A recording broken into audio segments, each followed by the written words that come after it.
அனைவருக்கும் தமிழினி ராமகிருஷ்ணனின் தமிழ் வணக்கம். போட்டித் தேர்வுக்கு தயாராகும் போட்டியாளர்களே, தேர்வை கண்டு நீங்கள் அஞ்சக்கூடாது. தேர்வுதான் உங்களை கண்டு அஞ்ச வேண்டும். அதற்கு தேர்வை நீங்கள் மிஞ்ச வேண்டும். தேர்வு என்பது தேசிங்கராஜன் குதிரை போன்றது. அதை ஒரு முறை நீங்கள் அடக்கிவிட்டால் அது பொதி சுமக்கும் என்பார் கவி பேரரசு வைரமுத்து. நாள்தோறும் படித்தால் நாம் எண்ணியதை அடைய முடியும். இரவென்றால் விடியும், மழை நீரும் வடியும், உன்னாலும் முடியும். முயற்சி செய்து படித்தால் எதையும் உங்களால் அடைய முடியும். அப்படி படிக்கும் பொழுது நமக்கு வாழ்க்கையில் சில நேரத்தில் சோர்வு ஏற்படும், தூக்கம் வரும், அவமானம் வரும், மற்றவர்கள் குறை சொல்வார்கள், உங்களால் முடியுமா என்று ஏளனம் செய்வார்கள்.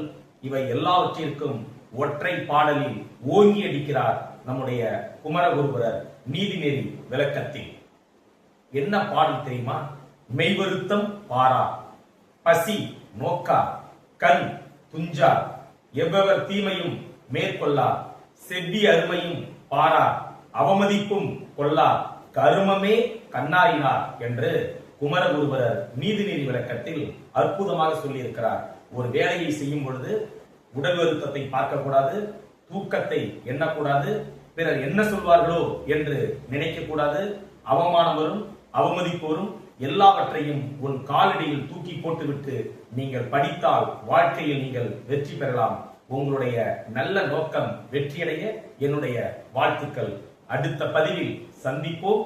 அதுவரை சிந்திப்போம்.